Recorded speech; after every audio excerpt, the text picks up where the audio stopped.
Nagsorry na si Team Pinoy Senatorial candidate Cynthia Villar sa mga nurse na Pilipino. Ito'y matapos ang mga pahayag ni Villar sa isang senatorial debate na ikinainsulto ng mga nurse.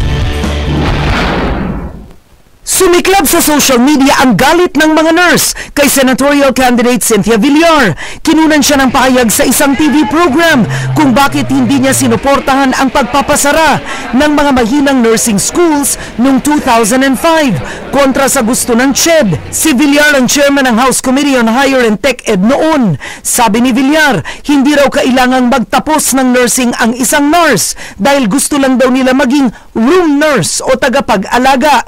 Hindi raw kailangan ganun sila kagaling. Galit ako.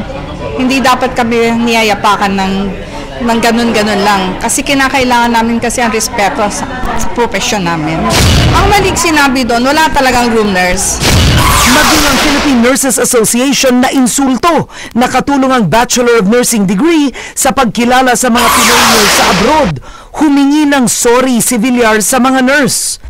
Pagpaumanhin nyo yung aking maling salita na nasabi ko ako man ay nakasakit sa inyo ay humihingi ako ng lubos pusong paumanhin na hindi po yun ang meaning ko, malaki po ang regard ko sa mga nurses.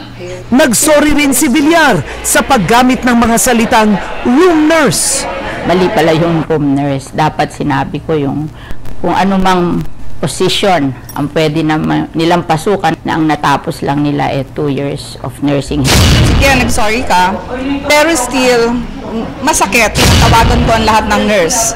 Makumilos tayo, baguhin natin ang pagtingin ito sa ating profesyon. May halos 700,000 nurses sa buong bansa. Samantala, humihingi rin si Cynthia Villar ng dialogo sa Philippine Nurses Association at iba pang mga nursing groups para pag-usapan ang reforma sa healthcare. Anong masasabi po ninyo sa pahayag ni senatorial candidate Cynthia Villar? Bisitahin ang Bandila Facebook at Twitter at magbigay ng inyong opinyon.